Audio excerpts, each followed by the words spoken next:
Hey everybody, it's Damien from Guitar Journey here, and I hope your personal guitar journey is going awesome. I really mean that. What I want to talk to you today about is getting yourself ready to jam with somebody else or jam with a group of people. And what does it mean to jam? It just means to get together with some people and make some music, play some music together. That's all. We don't have to get fancy with our definition. And maybe you feel like you're ready for that, ready to take that step. Maybe you're already doing that. Or maybe you don't feel quite ready. Whatever the case, that's fine. If you're not already jamming with people, I want to encourage you to give it some serious thought, okay? First of all, jamming is a great way to develop your overall musicianship, your rhythmic skills, your improvisational skills, your listening skills.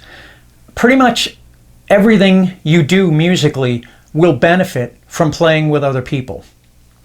Now, of course, just as important, honestly, it's a lot of fun. Jamming with other people is actually a lot of fun. It can be a little stressful, but today we're going to try to help you deal with some of that stress. But really, it can and should be a lot of fun. If you're working with cool people and you're going to find yourself trading ideas with them, you're going to end up learning from each other. And on top of that, you get to know the other person or the other people. And I think it's really awesome that music does that for us. It brings us together. You'll end up making new friends. And while that maybe sounds a little bit trite, I think it's actually one of the real joys of playing music, especially playing guitar. And you're going to be amazed by just how many really cool people you can meet just by being open to jamming with people. So it would seem that we've got two questions to answer today. One, what can you do to prepare yourself to jam? And two, how do you handle yourself at a jam session? Now, we're going to tackle the first question first. How do you prepare for a jam session, okay?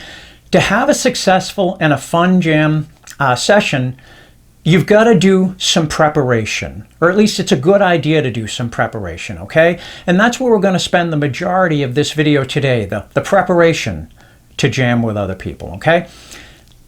Now basically, and of course, this is an oversimplification, but basically, there are many, many variables, but basically what happens at a jam session is that you're playing songs with other people, and you're going to be playing rhythm guitar, you're going to be strumming chords, whatever. And while you're strumming rhythm guitar, while you're strumming chords and so forth, somebody else will be singing, somebody else will be playing a melody of some sort, or the other person will be playing lead guitar, soloing, improvising. And then subsequent to that, maybe you'll play some lead guitar while somebody else, one of your jam partners, supports you strumming, playing rhythm guitar themselves, okay? One way or the other, it really does kind of break down to that. You strum, you maybe play a little lead, you strum some more, back and forth, back and forth. So first off, you want to get a sense of with whom you're going to be playing. Are you going to be playing with just one other person, maybe just one other person, another guitarist? Or are you going to be joining some kind of an established group of people, whether it's an actual band or whether it's just a group of people who get together on a regular basis and you're going to be playing with them for the first time? Now, you could also be going to some kind of an open jam that sometimes happens at different clubs that feature live music, where there's a house band already in place and you simply bring your instrument and you get to the stage with the house band and you play one or two songs with the house band. If it's any kind of a group that meets regularly, you'll want to get an idea of certain specific songs they're playing and, learn a few of them beforehand. Get really comfortable with them. You don't have to learn every song they do, but, at least a few will help you to feel comfortable stepping right in.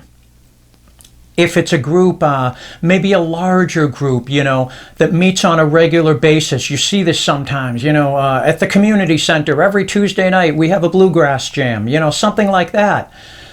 Maybe drop by without your guitar one time and just get a sense of the flow of things. Usually there'll be somebody who's at least kind of loosely in charge, and you can talk to that person, get a feel for how things are done, and maybe find some of the songs that they commonly play. Pardon me. One quick thing about that, though. When you find out some of the songs that are commonly played, be sure to double check what keys they play the songs in, because very often these groups that kind of meet casually will not always play a given song in the key that it was recorded. And there could be different reasons for this. Sometimes they change the key to accommodate somebody's singing voice, or sometimes they change the key so they can use certain chord shapes, whatever. Just keep that in mind. Double check the key as part of your advanced preparation. Okay? What we've seen so far is that regardless of the kind of situation you're going to be stepping into, you want to do some advanced scouting, try to get a real feel for how things are done, try to learn at least a few songs so that you can step in comfortably. All right, what else can you do? Anybody that watches this channel regularly knows that I'm continually preaching the importance of rhythm. And if you're going to play music with other people, you absolutely, positively must be working your rhythm. Now, if you're a less experienced player, what you want to do is have at least several kind of go-to strum patterns that'll work in most musical situations. And as I always say, you don't have to play a given song exactly how it was recorded. The idea is to get kind of close and just kind of have the same basic rhythmic feel. So for example, I'm going to demonstrate a few strum patterns right now. There's the one that we like to call our Swiss Army strum pattern. It's a multi-purpose tool that works in a ton of different songs, and it just goes down, down, up, down, down, down, up, down. If I'm going like D, C, G, down, down, up, down, down, down, up, down, down, down, up, down. Something like that. Now that's just one of many. Maybe for a slower song, you could try something like this. Down, down, down, up, down, down. Down, down, down, up, down, down. Down, down, down, up, down, down. Down, down, down, up, down, down. Like that, okay? Now, there are tons of other strum patterns, lots of other rhythms that you can use, but the idea is to arm yourself with a few go-tos that you feel confident with and that you're comfortable with, and you can jump in comfortably with a given song. A couple more. Maybe if you're going to play some type of bluegrass type of gathering, you might want to just do the basic 1-2. You know, you hit the low note. I'm on a G chord. You hit the low note of the chord and then strum the chord, and then you can hit an alternate low note, either the fourth or the fifth string, and strum again. You're kind of going low strum like that. Okay, kind of 1 2 3 4, 1 2 3 4, 1 2 3 4, 1 2 3 4, like that. Okay, and just a couple more quick ones. One of my favorites, simply a downstroke on a given chord, and then you upstroke the first, second, and third strings individually in succession. So you downstroke, and then upstroke the first string, upstroke the second string, upstroke the third string. And you would count that, by the way, 1 and 2 and 3, 4, 1 and 2 and 3, 4. Okay, or you could downstroke and then first, second, third string, and then first, second, third string again. That works too. Like that, okay? Last one. If you see yourself playing some kind of classic country with some folks, or playing some praise music with some folks, especially for those situations, you might see some songs that are in 3/4 time, as opposed to the 4/4 time that we more commonly see. And so if you're going to be playing in 3/4 time, a very simple, but very effective strum is like down, down, up, down, down, down, up, down. Because again, we're 3 beats to the measure, not 4. So we're going down, down, up, down, down, down, up, down, down, down, up, down. Counting 1, 2, and 3, 1, 2, and 3, 1, 2, and 3. And you want to be practicing all of these strums either to a metronome or to some kind of an app that has a drum beat for you to play to. Both those approaches, metronome or drum beat, are very, very effective, very beneficial. And you want to make sure that you're comfortable moving from chord to chord, of course, so that even if somebody puts a song in front of you that you're maybe not that familiar with, you can still hold your own. I mentioned it's a good idea to learn a few songs in advance. But if you're not able to do that, a few songs that the group you're going to be playing with or the people you're going to be playing with know a few songs in advance. And now if you're not able to do that, it's good to go with a few simple, well-known songs that at least you personally know. There are some songs that are very commonly played at jam sessions, and while I can't give you an exhaustive list, I can give you a few to get you started, okay? If you're going to be playing with some people that might be into some classic rock, you might want to have some basics down, like House of the Rising Sun, maybe The Thrill Is Gone, the old B.B. King song, maybe a Jimi Hendrix song or two, maybe Hey Joe, something like that, maybe a Creedence Clearwater Revival song like Bad Moon Rising, something like that. You know, there's endless more, you know, Hotel California maybe, Knocking on Heaven's Door maybe. If you're playing with some people who are somewhat more into country music, maybe think about Folsom Prison Blues, maybe Tennessee Whiskey, maybe, you know, Take Me Home Country Roads from John Denver. Now, on the other hand, if you're going to be playing with a bit more of a modern crowd, you might think about a song like Lonely Boy from the Black Keys, Teenage Dirtbag from Wheatus, maybe Fade Into You from Mazzy Star. What all of these things, regardless of genre, what all of these songs have in common is that they're pretty well known, they're pretty simple, and they're pretty repetitive. And that is very important. Whatever songs you end up deciding to learn in advance and bring to a jam session, you want to make sure that they're songs that most people have heard before. And the songs, as I said, should be simple and repetitive. Avoid songs with complex arrangements. And by complex arrangements, I don't just mean tricky chords or anything like that. I mean a complex song structure. You know, you don't want a song that goes, okay, there's an intro, and then there's a verse, then there's a pre-chorus, then we go back to the verse, then there's another pre-chorus, then we go to the chorus, then there's a middle eight, and then we do the solo. No. You don't want that. That's too complex for an off-the-cuff jam session.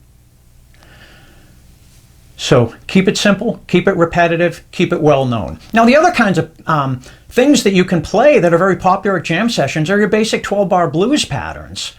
Most guitarists will be able to jam some kind of a 12-bar blues. And you want to be practicing your 12-bar blues in at least a few different keys. I recommend E, A, D, and G.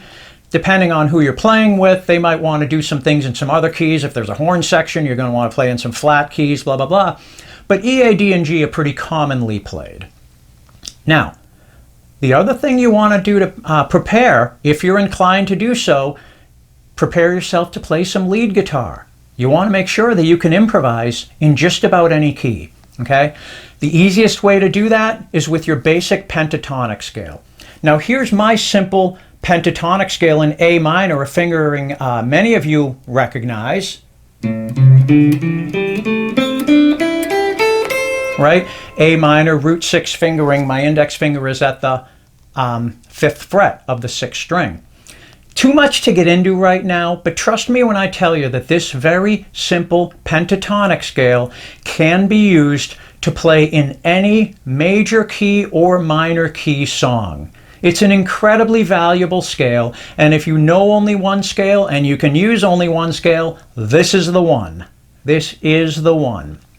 So to sum up, to prepare for a jam session, you want to get a sense of who you'll be playing with, what kind of music you'll be playing, and you might want to prepare some songs of your own in advance. You want to make sure that your strumming is tight and you can hold the rhythm extremely well.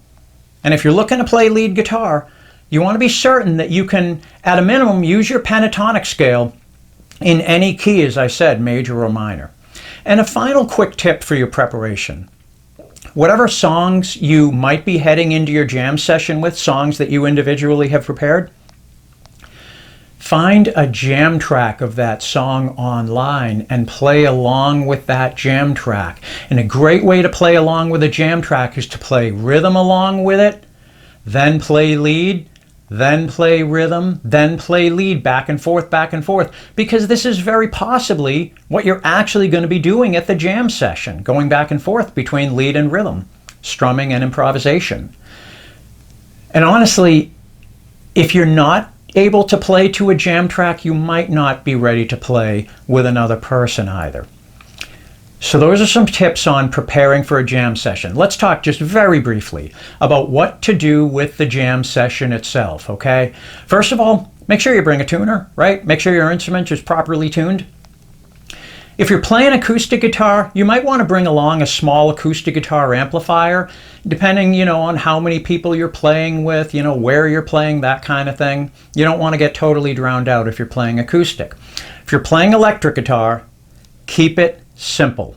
We guitarists, we love to mess endlessly with our tone, but really, I'm telling you, for a jam session, keep it simple. You don't want to be fiddling around with your gear for a half hour while everybody else is waiting on you, right?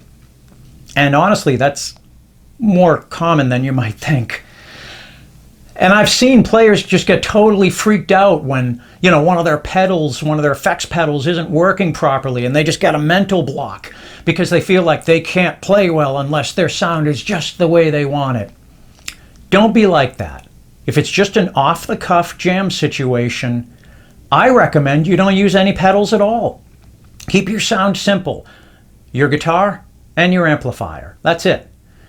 If you insist on using pedals, make sure you have proper power source, extra power source for them, extra batteries, that kind of thing, extra connection cables, that kind of thing. And when it comes your turn to take a lead, when you're going to improvise, when you're going to do a solo, keep it fairly simple. In my opinion, just my opinion, a jam session is not the place to be trying a bunch of new licks or reaching for some very, very difficult passages. Pardon me. Just the dynamic of playing with other people, the nerves, sound or volume issues, and 100 other things, you're probably not going to play your absolute best. So again, think about keeping things pretty simple at first. And also, when you do take a lead, keep it relatively short. Pardon me. You don't want to be that player that hogs the lead time, playing a few minutes at a time while everybody else is waiting for you to finish. And again, that's a lot more common than you might think.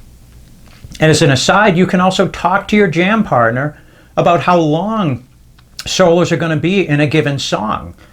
For example, in a 12-bar blues sequence, each player might trade solos 12 measures at a time, back and forth. Another thing, keep control of your volume. Keep your ego out of it. A jam session is a collaborative experience. You don't want to be drowning everybody else out. And of course, as you can imagine, people will resent you if you're too loud. And just as an example, if you're finishing a lead and going back to playing rhythm, dial back your volume so that the other guitarists or other instruments' lead stands out a little more. I could give you a dozen more tips, but I'm going to wrap up this video with probably the most important single piece of advice I can offer for a jam session, which is listen. Be a really active listener.